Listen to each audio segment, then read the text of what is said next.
Hey everyone, Rascal here. And Mama, welcome to our podcast. Today we're covering Season 3 of the animated series Superbook. Yes, if you haven't seen Season 2 podcast, take a look.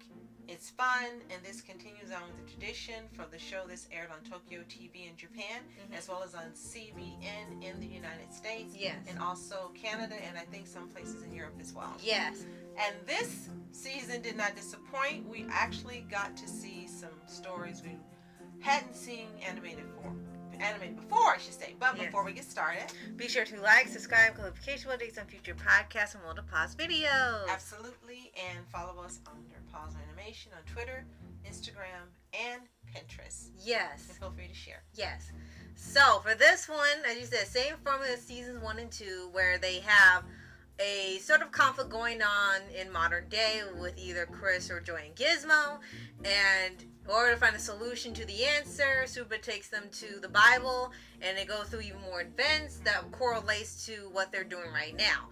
And for this season, they actually did some pretty interesting ones. As you said, they're ones we've never seen animated or them tackle for kids. So they really are determined to show just about every event they can in this series. And it's done in a way, of course, that is appropriate for children, that still tells the history and the information that needs to be conveyed for learning, right, and makes it fun for anyone watching, whether you're a child or an adult, right. And they've really done a great job. One of the stories we were really surprised to see animated was the story of Lazarus. Yes, and you've seen that name come up before, especially with DC using it for a villain.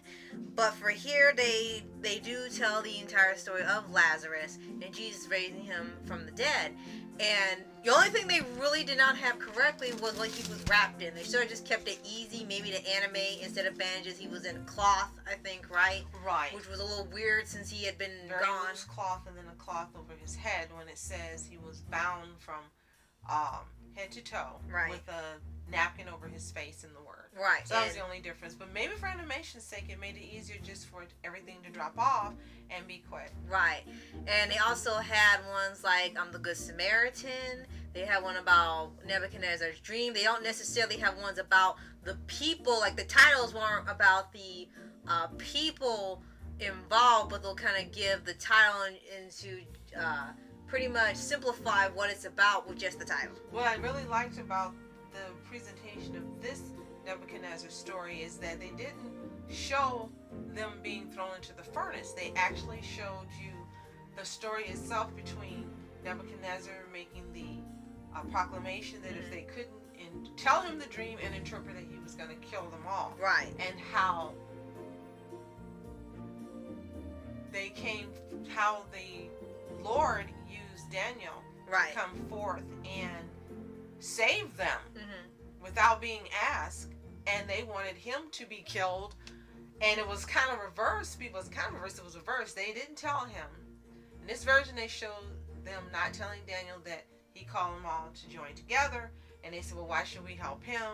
And why they didn't want to tell him, and then he ended up saving them in the end. Right. So it was great to see a focus on that part of the story, because we're really familiar with them being thrown into the furnace. Right. It's a great story as well, but this was the only time I've seen in a kids show that the story focused on making the right choices and following the Lord and asking him for guidance when you need it. And right, that's what the story became about. Right. Rather than one of faith being thrown in the furnace, one of faith regardless of what happens. Right. So we can tell you a quick rundown of all of the events that they covered. They had Ruth, the Tower of Babel, and the Day of Pentecost. So they actually ended up being 2 stories in one, which first time we've seen them actually discuss that holy day.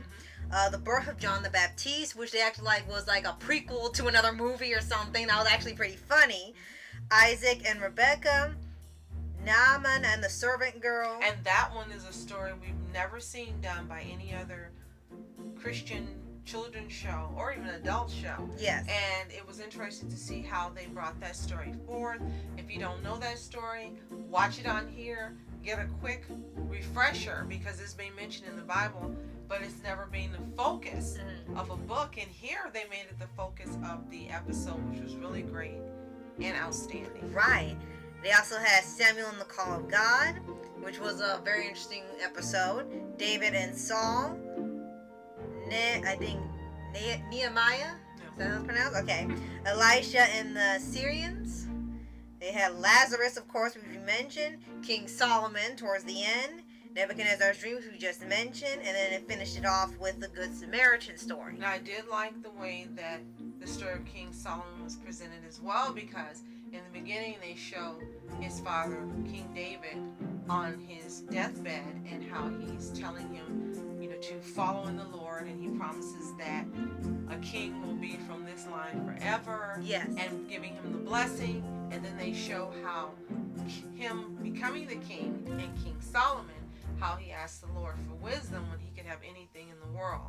And then they show, of course, some of the events that happened, like the two women claiming that the baby belongs to each of them and so forth. What I do like really about this season is not only, as we mentioned, some different stories, but it's never done in an exaggerated manner. It's just done as a story that needs to be told. And that's what really makes this a fun series, because you got your fun, you got your dumb robot. I'm sorry, he should not be dumb. He shouldn't be. Right. And as smart as Chris Fathers is, something just didn't go right with the robot. Right? Never fixed it. But they don't put it in a way that is condescending or too wordy or overbearing or insulting to anyone who watches, and that's what I really like about this series. And I know they say it's for children, but you would be amazed at how many adults actually love watching Superbook. Yes. And this is the third season. It's currently completing season number 6. Yes, so they are really taking the time to tell 7. just about everything that's happened in the Bible and bring it to an animated form, which I think is great. They didn't just stick with the same set of stories that they claim is, okay, you can tell kids this, but no, they know they can handle other stories, no matter the content. Heck, we told last season they did Job, and that was a real serious episode with only one humorous line, and this didn't affect the show whatsoever. They just made sure to take everything seriously, and if there was more seriousness involved, they did it. 3 different things about this season. 1, the kids did not keep changing to clothes depending on the area they were in so they could camouflage. Right. They just went everywhere and stayed in their school uniform, which was kind of weird. And of course, nobody said anything. Right. Number 2, they had Christ show up in several stories just as passing through. Right. And he would convey some parts of stories they missed or give them clarification on something they didn't understand. Right. And then he would go his way, and that was pretty interesting. Right. Of course, as Rascal says, well, he knew where they came from, so he was never surprised. Yeah, it's Jesus, so he was the exception. And the third change is it Gizmo? I'm gonna make sure I get his name right. Yes, He's really dumb this season. Really weird, he's like he's supposed to be more of the comic relief. Just for me, it was a little too much at times. Yeah, I liked when he has some intelligence and some comic relief, and he seemed like he was more of their chaperone going through time. Right. Now he just seems like he's the extra weight. He's an extra. Yeah, it's the best way to put it. Now, maybe this changes in season 4. We won't know until we watch it. Right. But yeah, season 2, the big thing that was odd about that, each season kind of has its own little odd thing going on. Last season, when they had the correlation to modern day problems to a biblical event, some of them felt like a bit of stretches, like they really had to find something to connect them, and it felt like the kids weren't really learning on some of them other than Job and another one because of how serious it was. But this season, the improvement is that they really didn't happen as much. It just kind of felt like either they didn't read the Bible enough because they were shocked at some certain things, or maybe the idea was that, for me, it's one thing when you read the events, but then you're living through it. You're seeing it happen live and in person, and it probably brings more shock as if you've never seen it before. So perhaps that's why they acted a bit differently when it came to, well, why is this or why is so and so? Because you're seeing it live. You're living the Bible. So. True. And I love the way they ended this season off with the Samaritan story, because the modern day correlation they gave the story was a really great way to get the message through. We don't want to spoil it for you if you haven't seen it, Right. but I really liked how they used the story of someone they knew in school to match with the story itself. Right. And again, it's not heavy-handed, it's not hitting you over the head, it's not preachy or anything. It's just being told in a way that they can understand, and then they could go, well, I should return back to the past now, and go back to their own time and use it to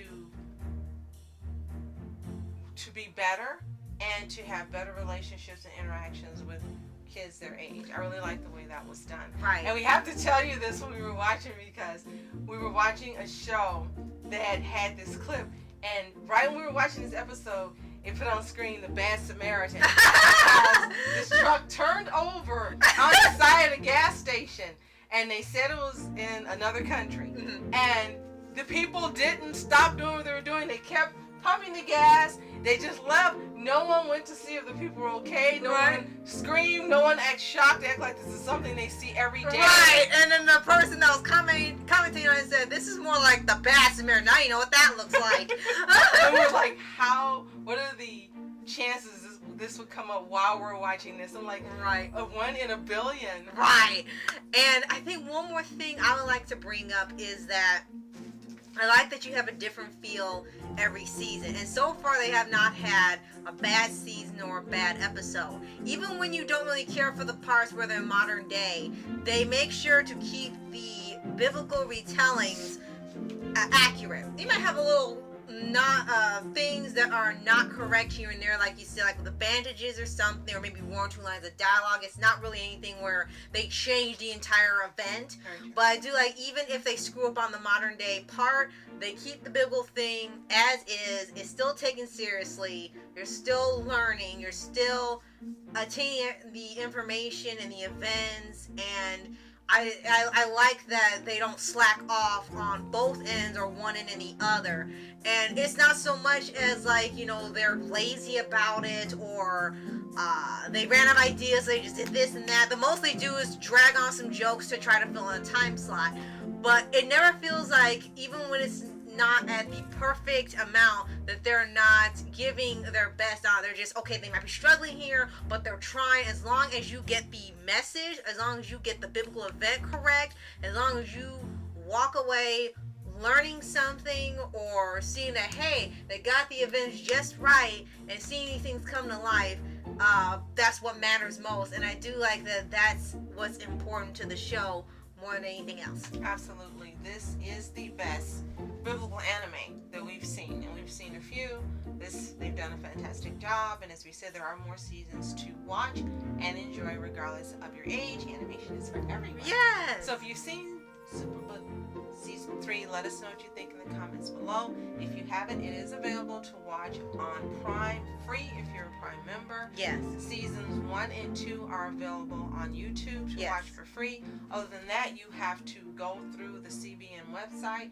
You have to become a member, and then they ship out copies of the new releases. You get 3 every so many months. Right. Other than that, we don't know another way to watch it. If you do, let us know in the comments below. Yes. And if you haven't already, subscribe for updates and weekly videos on your favorite anime series, anime shows, and all things animation. Absolutely.